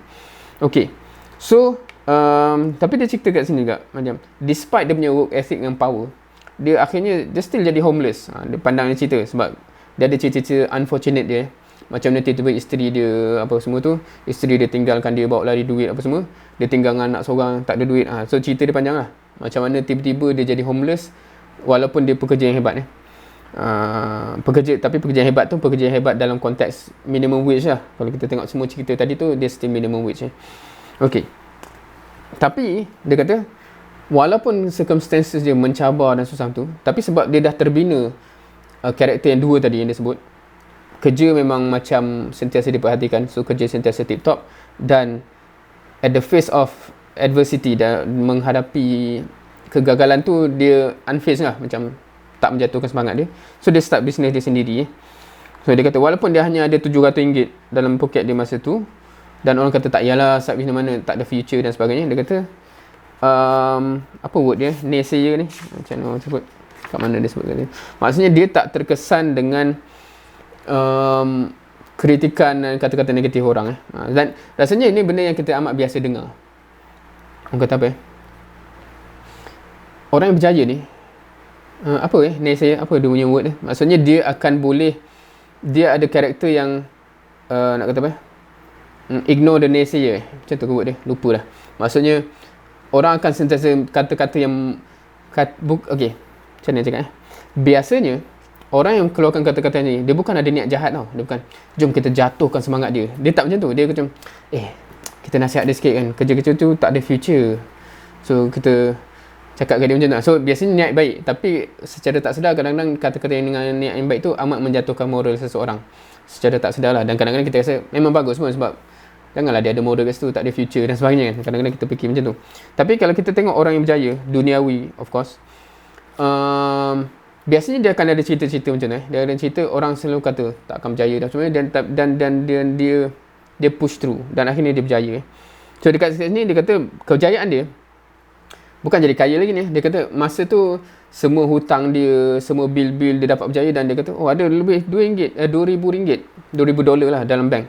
Wah, dia rasa dah kejayaan yang amat besar sebab tak lingkup, sustain, bukan sekadar sustain, hutang semua habis bayar dan sebagainya. So dia rasa macam dah amat-amat berjaya masa tu So itu dia punya next level, dia punya cerita kita pun kalau nak cakap ignore the naysayer ni dalam wallahualam, kalau orang yang pernah join tarbiyah, ikut usrah dan sebagainya, saya kadang-kadang tension juga menghadapi benda ni. Macam mana nak cakap kadang-kadang ada saya tengah groom seorang prospek ni, dia ikut tarbiyah, dia ada kesedaran. Kadang-kadang dia dah ada niat tau, saya nak cubalah, contohnya saya nak cubalah bawa usrah, saya nak cubalah dakwah dia kan. Biasanya ada member-member lain dalam sistem tarbiyah juga yang pergi kata-kata yang menjatuhkan moral lah. Kau nak bawa usrah. So lepas tu terus mood dia, semangat dia hilang kan. So saya macam banyak sangat syaitan dalam kalangan orang baik yang tak sedar menjadi syaitan kepada orang lain tau. Dia macam menjatuhkan moral. So, itu kerja syaitan sebenarnya. Ni dah masuk tadabbur surah An-Nas Kalau siapa yang ikut follow, saya suka bawa tadabbur surah-surah ni juga. Banyak pengajaran yang penting kadang-kadang kita tak dapat, even daripada surah-surah yang basic sepatutnya kita dapat. Maksudnya minal jinnati wan nas maknanya ada syaitan dalam kalangan manusia dan jin ni. So manusia tu siapa? Dan kadang-kadang kita yang baca surah An-Nas berkali-kali sendiri tak perasan kita jadi syaitan. Maksudnya orang nak buat baik je, scammer atau apa-apa lah. Maknanya kata-kata yang menjatuhkan moral, menjatuhkan semangat sehingga nak buat baik tak jadi. Itu kerja syaitan yang amat besar lah, yang unfortunately banyak orang Muslim yang baik yang buat kerja macam tu secara tak perasan lah kan. Nak buat kerja baik je, kalau kata-kata macam kalau kat sekolah biasa kan. Alim semua kata-kata macam tu lah, kata-kata yang kita pun faham amat menjatuhkan moral. Okay, so ignore the naysayer. Seterusnya dia kata, mungkin kita pernah dengar kat sini dia kata, it's not where you start but it's where you finish.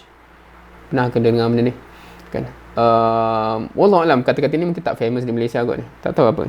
Dia bukan macam ni, kalau translate literal dia tak berapa best kan. It's not where you start, dia bukannya kat mana you bermula, tapi kat mana you berakhir. So dia kata where you finish. Dia ambil cerita JP ni, dia kata JP ni sekarang walaupun dia bermula kat situ, lama dia hidup macam tu, tapi dia kata 2015 dalam Forbes magazine dia nombor 234 dapat daripada 400 yang top kan. Dia kata net worth dia 2.8 billion dolar kan. So tu dia nak cerita karakter yang dibina awal tu menjadi batu asas kepada dia akhirnya berjaya to that level lah. Dipendekkan cerita So dan dia ada bawa contoh-contoh kat sini lah. Dan dia kata kisah-kisah macam ni kalau dia bawa balik kepada cikgu yang sekolah rendah tadi yang kata budak-budak ni tak ada harapan, tak ada future ni, dia satu mengejutkan bila cikgu tu sendiri kenal budak tu kan. So dan kisah ni banyak sebenarnya. So dia bawa beberapa nama yang maksudnya bila dia pergi balik kerja cikgu sekolah rendah dia tu, cikgu sekolah rendah memang tak percaya kan, budak ni kat sekolah aku tu macam tu kan. Dan itu juga antara kita punya, tak tahu ada cikgu tak kat sini kan, sebab saya pernah jadi cikgu sementara darjah 1 kadang-kadang cara kita evaluate orang, kita tak reti tengok kita tak macam ni, mungkin sebab kita kurang pengalaman kita macam ni, kita tak fokus dan identify sifat yang penting untuk dia berjaya long term tau. Kita kadang-kadang nak bagi contoh macam ni macam kita kata okay, academic oriented lah, macam dia tak boleh berjawab ABC masa tu, dah kan, ataupun apa-apa lah. Maknanya kita kadang-kadang ada big mistake kat situ. Dalam konteks kita nak hasil yang dalam bentuk yang kecil-kecil tu, reti baca dan sebagainya, kita tak pentingkan sangat dia punya resilience, dia punya usaha, dia punya level of effort kan. Kita macam kebetulan, sebab tu dia jadi macam kita sentiasa reward budak yang kebetulan dah terdapat benda-benda yang macam yang agak privilege lah Macam nak cakap saya dulu ingat lagi sekolah rendah, tiba-tiba macam jadi top of my class dalam English. Bukan sebab bagus sangat, sebab ni sekolah swasta yang orang lain semua tak cakap English kan, tanpa saya perlu usaha. Rupanya sebab masa saya kecil kat rumah memang tengok Sesame Street. Tahu ke Sesame Street ni? Kalau generasi yang bukan muda sangat, familiar kan Sesame Street tengok TV tu bahasa Inggeris dan ajar mengeja dan sebagainya. Dan dah terbiasa kat rumah pun tengok, kalau cerita tu cerita orang putih. So tanpa perlu belajar, tanpa perlu berusaha, ada benda yang dah masuk. Bila kat kelas tu orang lain merangkak, dia kosong, tak dah langsung dengan bahasa Inggeris, saya dah terbiasa. So tiba-tiba dia macam bagus budak ni. Kita kadang-kadang tak sedar mereward either markah ataupun emotionally orang yang berada di situ tanpa usaha. Faham ke kau cakap? So menyebabkan kita jadi okey lah, aku bagus kan. Dan kita tak macam pinpoint macam reward usaha, reward effort, reward resilience, benda-benda macam tu menyebabkan orang kejar benda tu kan. So unfortunately lah, secara sedar atau tak, kita jadi terdidik untuk sebab tu orang sanggup menipu untuk dapat A kan. Even universiti pun menipu untuk exam, sebab kita terdidik karakter kita untuk dapat benda tu. Cara macam mana dapat lah, itu yang akan di reward, bukan usaha yang betul, bukan effort kan. Unfortunately lah. Yang lagi kesian, lagi teruk, lagi unfortunate kalau dalam Islam pun kita buat gitu kan. Maksudnya ada orang yang betul-betul nak belajar Islam, nak memahami Islam, effort dia tinggi, dia nak belajar, tapi starting point dia rendah kan. dia tak, unfortunately dia lahir dari keluarga yang bukan faham Islam dan sebagainya, dia tak di rewarded tau. Dia yang dah dapat ialah kritikan. So dia berbanding orang, so unfortunately, okay, sekejap, panjang pula kita cerita ni, mukadimah pun tak habis lagi, 9.20. okay, tak apa, kita akan berhenti kat mana? Kalau 9.30 saya bagi jadual tu 9.30 tu. Okay, kita berhenti kat mana yang sempat. Okay, hopefully ada mutiara-mutiara yang dapat lah sepanjang cerita ni, walaupun tak masuk chapter pertama lagi ni, masih mukadimah.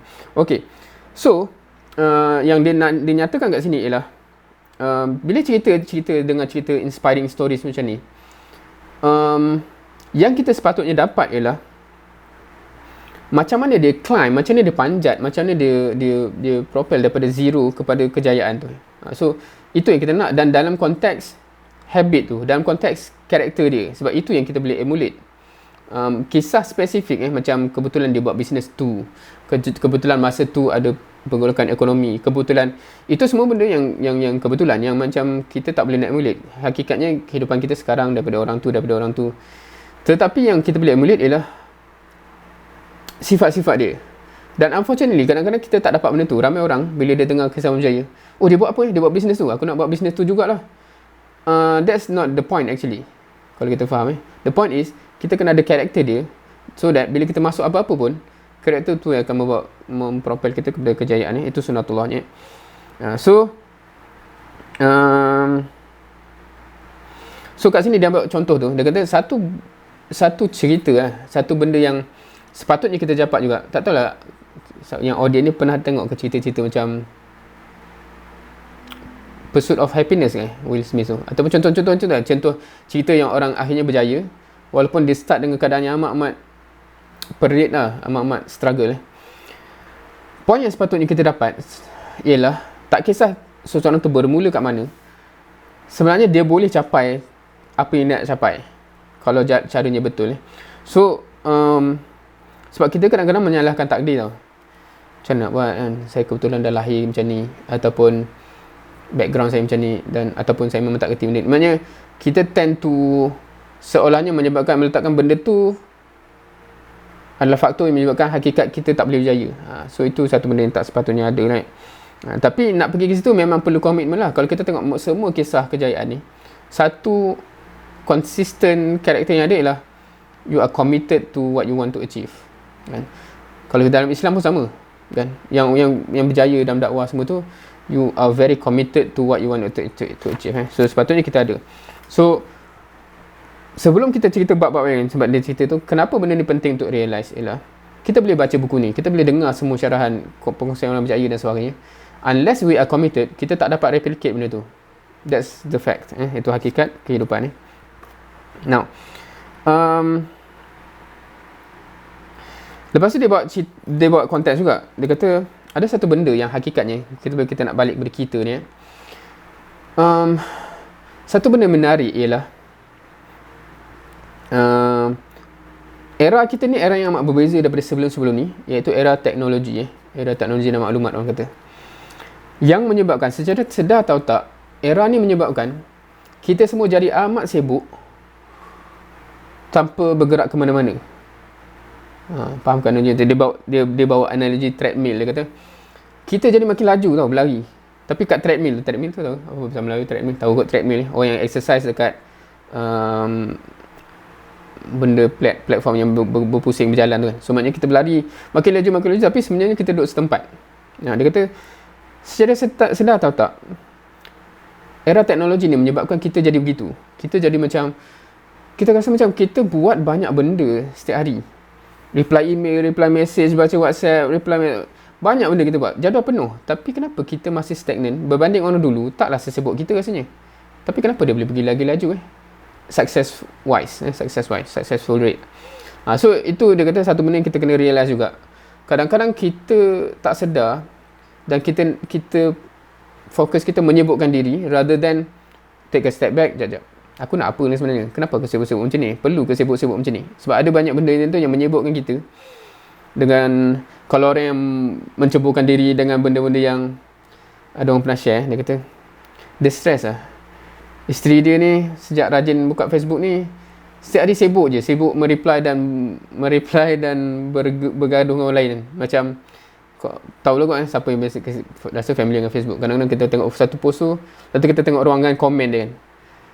Panas je, rasa macam budak ni jahil sungguh, baik aku. So lalah kita sibuk dengan tu kan, kita tunjuk bodoh, tunjuk sikit kurang cerdik tu kan. Lepas tu dia reply, dan lalah orang ramai sibuk dengan benda yang tak manfaat. Macam semua sibuk, apa banyak sangat kerja ni kan. Aku nak reply lagi mamak tu, nak kan. Tapi apa kita capai? Apa sebenarnya kan. So quite interesting bila dia sebut ni. Saya pun terperasan juga macam somehow orang sekarang kesibukan dia jauh melebihi orang dulu tanpa achieve the same level of success. Kenapa? So itu kita kena sedar, dan sebab tu ni akan dia cerita dalam bab-bab seterusnya macam mana nak deal dengan benda ni. Sebab being more busier doesn't mean it brings more success. Especially kalau kita busy dengan benda-benda yang sebenarnya amatlah tidak beneficial. So siapa yang suka macam tu kan, suka macam memang kerja harian dia mereply komen yang bergaduh kat social media ni kan, memang kita akan jadi sibuk minda, sibuk aktiviti, tapi kita ke mana ke? Kita ke mana-mana ke? Itu point dia. So itu point dia. Dan nanti dia akan bawa dalam konteks reality juga, dalam konteks kerja, dalam konteks semua pun dia ada elemen tu yang kita kena perasan. How to escape this? Because kalau tak, kita akan jadi kerja makin sibuk, gaji tetap sama. Dia akan cerita benda tu dari segi, dia akan bawa data-data nanti. Anyway, dalam konteks ini dia kata orang yang optimistik ni sepatutnya bila dia kadang-kadang kita menjadikan alasan kita ada handicap tertentu. Kita bermula di sini susah, orang tu okey lah kan, dia dah ada kat situ kan. Tetapi orang yang berjaya ni, kalau kita tengok trade, dia bukan sebab dia tak ada handicap, tapi dia handicap tu menyebabkan dia resilient dan dia berjaya dengan membina kualiti yang lain. So contohnya kat sini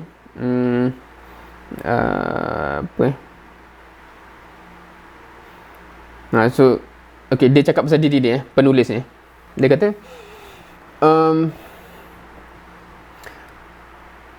dalam sekolah dia sentiasa dipanggil stupid lah, tak cerdik budak ni kan.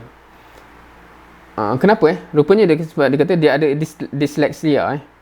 So dia susah nak macam membaca, menulis. Basic ni dia macam susah, macam kenapa macam tu, kena macam orang lain macam okey je nak membaca, menulis kan? Tapi dia macam disebabkan disleksia tu menyebabkan dia amat susah. So sampai memang dia sentiasa cikgu kata stupid sungguh lawak ni kan, tak cerdik sungguh lawak ni kan. Dan wallahualam, adakah kita ada tendensi tu kan, bila kita tengok budak tu susah nak baca, menulis, budak ni unfortunately tak cerdik kan. Adakah kita ada macam tu kan? So itu problem kan, sebab kadang-kadang kita meletakkan nilai pada benda yang begitu, yang orang budak tu itu bukan pilihan dia pun. Tapi dia kata disebabkan dia ada disadvantage tu, handicap tu, dia somehow terpaksa belajar cara untuk memahami benda dalam cara lain. So dia kata kat sini, dia kata somehow dia terbina satu unique ability dia, menjadi seorang yang very visual dan audible learner, yang pandai buat easy to follow steps. Maksudnya orang lain sebab memang terdidik untuk gerti baca dan menulis dari awal, dan dia tak boleh, dia macam mana tu, sehingga dia terpaksa create dia punya skill sendiri untuk kalau nak bagi orang faham tertentu, dia akan buat cara yang visual. Maksudnya sehingga orang boleh follow step by step dari flowchart ke apa tak tahulah, tapi maksudnya benda-benda yang visual. Dan rupanya benda tu yang menyebabkan dia akhirnya dia lagi berjaya daripada orang lain, disebabkan dia mampu buat benda tu. Dia terbina satu kualiti yang orang lain tak ada, yang menyebabkan dia boleh train orang lain dalam bentuk yang amat mudah di follow. Orang tak susah nak baca pun boleh follow juga. So quite interesting bila dia bawa macam tu. Maksudnya just kerana seorang tu ada handicap tertentu, kalau kita sebagai cikgu dan parent, jangan kita melihat benda tu sebagai satu benda yang menyebabkan penghalang kejayaan. Sebenarnya dia, kalau macam ni dia akan, cabaran dia lebih sikit, tapi kadang-kadang terbina kualiti yang beyond orang lain. Sebab orang lain tak perlu nak fikir benda tu kan, dah boleh baca je lah, apa masalah dia, dah boleh tulis je lah. Tapi dia macam susah, so dia kena dia lukis ke benda, rupanya kualiti tu lah yang lebih membawa kejayaan long term. Rupanya kan, yang budak ni macam dia tak terpush untuk bina kualiti tu. So dipendekkan cerita, Saya rasa saya stop kat satu poin terakhir kat sini. Bila macam tu, dia kata dia terbina kualiti untuk membina resipi. Kalau kita masakan tahu kot resipi. Sebab dia kata resipi ni penting. Dan dia buat contoh kat sini. Saya ambil contoh dia spesifik lah kot. Dia kata macam ni, resipi ni, kalau kita tahu resipi, kita boleh capai kejayaan tu dalam shortcut. Dalam tempoh yang cepat. Contohnya apa dia kata? Katakanlah, kita ni nak prepare masakan yang enak untuk anak isteri kita ataupun suami anak kita kan, sebab semua audience ni semua perempuan ni. Now dia ada dua cara.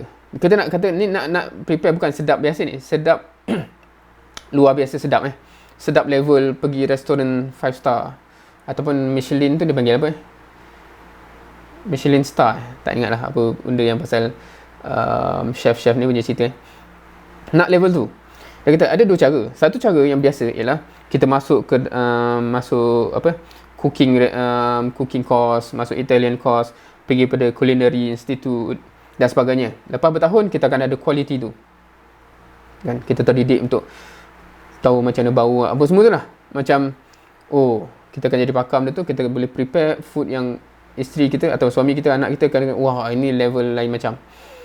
Itu satu dia kata, itu cara tradisional. Tapi dia kata cara shortcut dia ialah, ataupun boleh tak kita pergi satu hari Ahad tu kan, kita pergi kepada satu restoran yang top restoran, kita pergi jumpa chef dia. Dia cakap, chef, saya suka lah awak punya spaghetti dan meatball ni. Contohnya dia ambil contoh tu. Saya tak mencemburi bidang restoran, chef. Saya tak cemburi benda ni. Saya just nak prepare masakan yang sedap macam ni untuk anak isteri saya kat rumah. Saya tak akan menjadi pencabar awak lah, point dia kat sini. Saya tak akan buka bisnes baru yang mencabar bisnes awak. Boleh tak saya beli resipi rahsia awak ni dalam $100 contohnya kan. Besar lah tu harga dia sebenarnya, $100 boleh tak saya beli resipi ni? Saya tak akan jadi pencabar awak, tak akan jadi apa-apa, tak perlu risau apa-apa. Saya just nak guna ni kat rumah je. So kata kat sini, bila orang tu bagi resipi, kita just follow resipi tu sebiji, akan dapat hasil yang sama tanpa lalui. Sebab macam mana chef tu datangkan resipi tu? Sebab dia memahami ingredient. Faham kot kan? Kalau pernah ke tengok chef punya show tu kan, dia memahami ingredient, dia memahami macam mana nak deal with colour, texture, smell, apa semua tu lah. So dia jadi satu resipi yang hebat. So dia kata kat sini, kalau kita tahu resipi tu exactly, walaupun kita tak erti benda-benda tadi tu, kita just ikut resipi tu sebiji, dapatlah hasil tu. Sebab orang tu hasilkan resipi tu berdasarkan pengalaman yang bertahun tu kan. So tu dia kata sama. So dia kata akhirnya kita just shortcut, bayar je chef tu, kita boleh prepare masakan yang high quality tu disebabkan kita dapat resipi dari chef tu. So tu dia kata kat situ pentingnya kita nak cari resipi supaya tanpa melalui pengalaman macam Om Mamat tadi tu, 20 tahun, 30 tahun pengalaman untuk dia berjaya. Kalau kita dapat resipi dia, kita tak perlu lalui exactly 20 tahun, 30 tahun tu untuk shortcut capai dia punya kejayaan. So dia kata itu yang dia cuba capai dalam buku ni. Itu kata dia lah, remark dia. So dia nak cuba bawa apakah resipi to success. Dan dekat situ dia kata ini satu benda yang amat-amat besar lah. Kalau kita tahu resipi dia, kita boleh emulate that success without going the years of figuring out ourselves. Kita boleh jump start dan shortcut dan kat situ juga quite interesting point dia. Sebelum kita masuk cerita-cerita lain ni, dia cerita pasal habit dan sebagainya. Rasanya sebab dah 9.30, so kita sampai ke point tu dulu lah. Ni masih mukadimah dia, belum masuk bab pertama lagi. Ingatkan nak sempat sampai bab pertama. Tapi nak pendekkan cerita so kita harapnya kita dapat beberapa benda lah, dah berapa meaningful takeaways. Bila kita cakap pasal resipi tu wallahualam, tak tahu siapa kat sini yang pernah lalu modul macam, kalau pernah dengar ISK lah sebab ruh dia sama tau. Ruh dia in the sense that siapa pernah lagu ISK, sebab malah nak ulang benda tu kan, tahu dia punya naratif macam ni. Kita ada tugas besar, iaitu tugas khalifah dan tugas ubudiyah. Tapi nak menjalankan tugas khalifah ni satu benda yang very complex, sebab kita deal with human being. macam nak figure out how to reach the level of success yang diperlukan untuk tugas khalifah satu dunia. Now, kemudian dia datang konsep, tetapi Allah telah tetapkan sunatullah, dan sunatullah ni tak akan berubah, kan? Dan Allah kata dalam Quran pun, walan tajida li sunnatillahi tabdila, kan? Contohnya sunatullah tak akan berubah. Sebagaimana yang kita cakap tadi, kalau contoh awal tadi, dan juga contoh kalau pernah dengar mukadimah ISK tu, air pada 100 degree Celsius dia akan menggelegak, tak kisah apa, itulah sunatullah yang Allah tetapkan. Dia tak berubah. Dia bukan, of course dia pada, kalau kita pergi detail, dia itu untuk satu atmosphere lah. Kalau kita dalam pressure yang lain, dia bukanlah 100 degrees. Sebab tu ada konsep pressure cooker tu, kan. Dia menggunakan memanipulasi pressure tu, menyebabkan temperature yang berbeza yang diperlukan. So tak perlulah selama guna api tu, kan.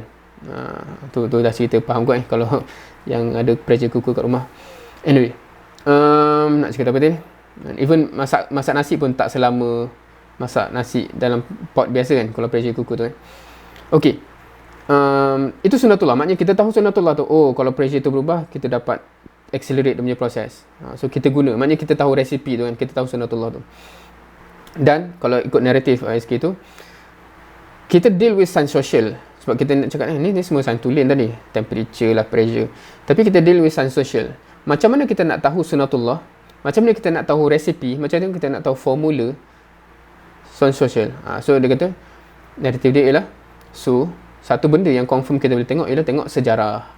Based on sejarah, kita akan dapat belajar benda-benda yang, oh ini formula dia, ini formula dia, ini formula dia, ini dia punya resipi dia. Dan kita terus guna benda tu untuk kejayaan kita next level. So sebab tu dikaji sejarah lepas tu, kan. Apa yang kita boleh belajar kat sini? Apa sunatullah dia? Apakah formula dia untuk kita apply? Oh, formula dia kat sini macam ni, formula dia kat sini macam ni. So quite similar. Kat sini dia cakap, kita bila kita tengok kisah yang berjaya tu, kita bukan just nak, oh dia power. Dalam Islam ni ramai orang macam tu. Macam mana yang cakap, oh power sahabat tu, oh baca Quran, oh power Nabi ni. Tak, Allah cerita kisah itu untuk bagi formula. Faham, kan? Untuk bagi formula. Bukan nak cakap, oh conclusion dia memang power Nabi ni. Tak. Memang betul dia power pun. Tapi Allah cerita tu untuk bagi formula. Kan? Macam mana nak deal dengan circumstances macam ni? Macam ni? Kalau macam ni, macam mana, kan? Dan Allah kata, walan tajida li sunnatillahi tabdila. Kalau kita baca ayat Quran tu pun, dia cerita pasal science social tu, pasal sejarah. Dan Allah kata, sunatullah takkan berubah. So maksudnya, kalau berlaku macam tu, dia akan berlaku macam tu. Itu sejarah membuktikan, dan itulah sunatullah yang akan berulang. Sebab tu kalau jadi macam ni lagi, dia akan jadi macam tu juga. So kita dapat resipi tu, kita boleh replicate. Itu pentingnya kenapa kita tengok sejarah.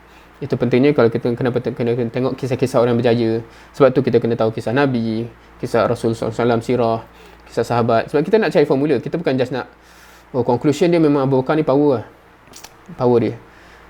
So apa maknanya tu, kan? Quran tu turun sebagai hidayah, sebagai petunjuk. Kalau tak dapat petunjuk, dapat tahu orang tu power tak power sahaja, apa faedahnya, kan? Wallahu alam. Okay. So apa yang buku ni janjikan, based on penulis ni kata, dia janjikan dia nak bagi formula-formula tu untuk insya-Allah kita dapat, oh ini formula dia, jom kita amalkan. Itu resipi. Dia guna word kat sini bukan formula lah. Saya terbiasa cerita SK pula. Dia guna kat sini resipi. Oh, tu resipi dia. Nak hasilkan masakan macam ni resipi dia. Nak berjaya macam ni resipi dia. So kita cuba gali resipi-resipi ni supaya kita boleh apply dan implement dalam kehidupan kita dan anak-anak kita insya-Allah. Wallahu alam. Okey. So nampaknya itu mukadimah dia, part of mukadimah. Tinggal sikit lagi sebenarnya mukadimah ni. Tapi tak apa sebab dah 9.40 dah pun. Mungkin kita ada jadual apa?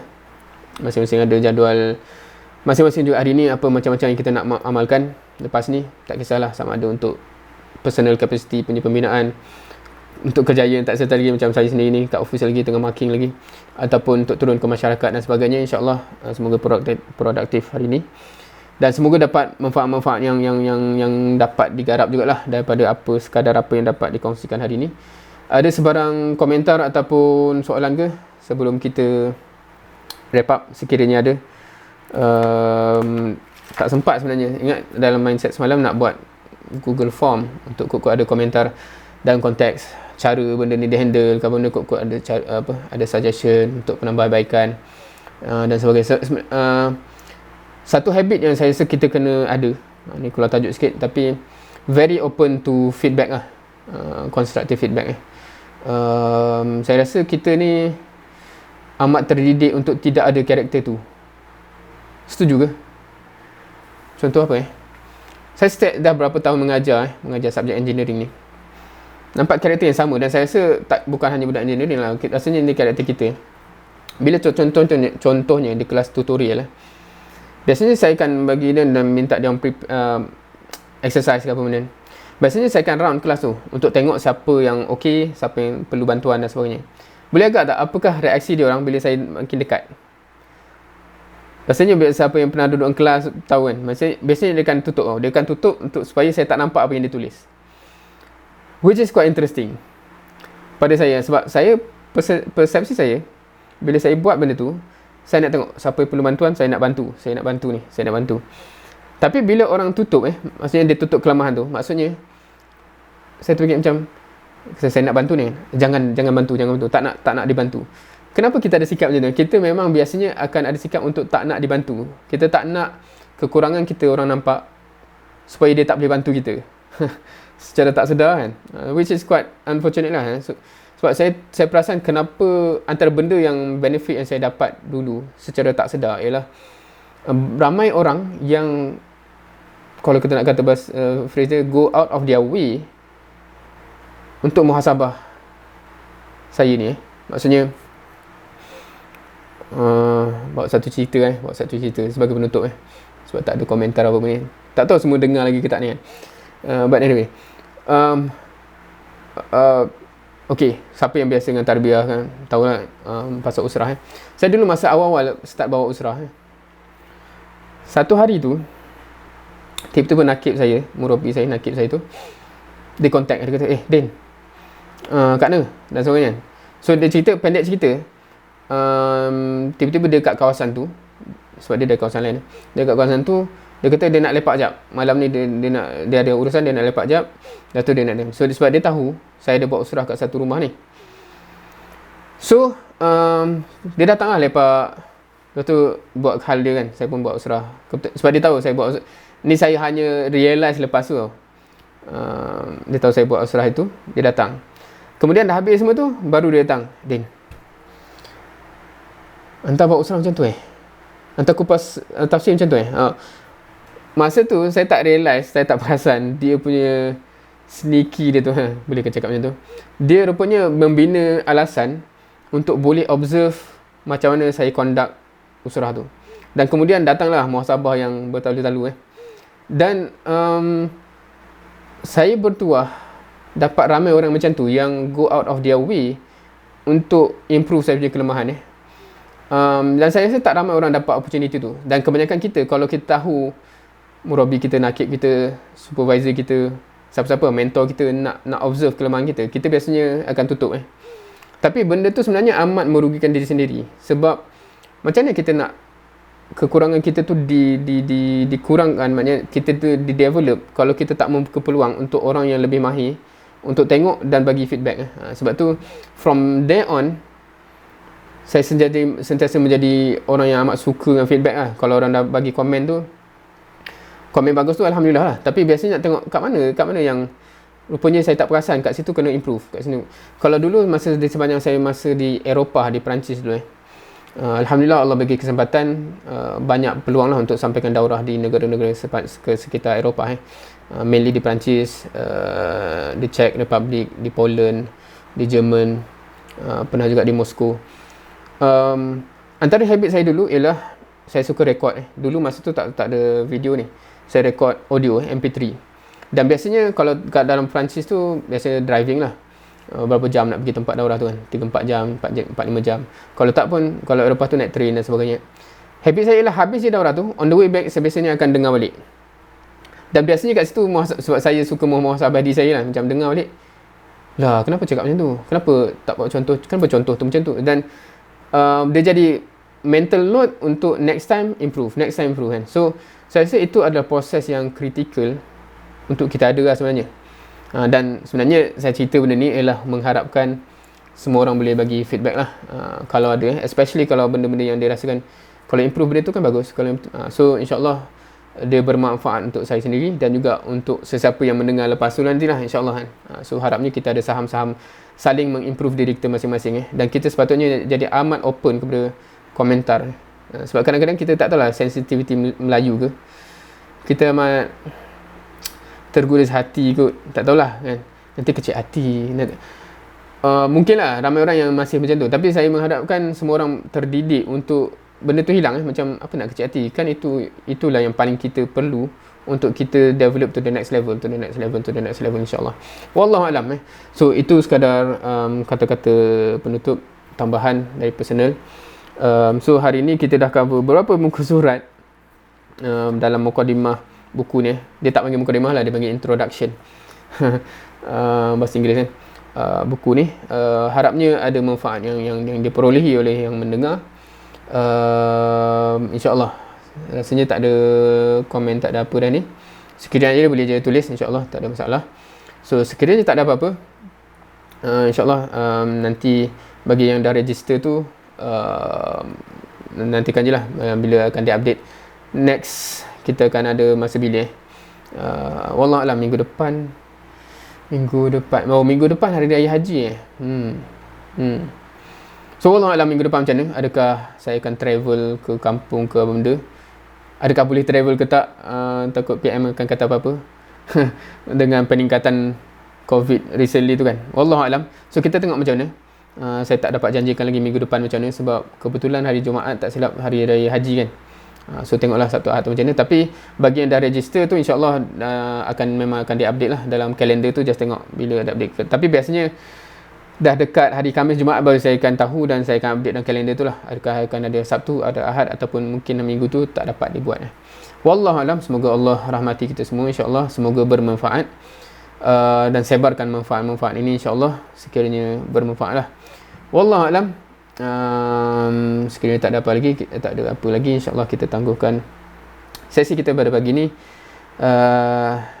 Subhanakallahumma wa bihamdik, asyhadu an la ilaha illa anta, astaghfiruka wa atubu ilaik. Wal 'asr innal insana lafi khusr illa allazina amanu wa 'amilus solihat wa tawassaw bil haqqi wa tawassaw bis sabr. Jazakumullahu khairan katsira. Terima kasih banyak atas penglibatan pada pagi ini, insya-Allah. Dan dengan itu wabillahi taufik wal hidayah. Wassalamualaikum warahmatullahi wabarakatuh.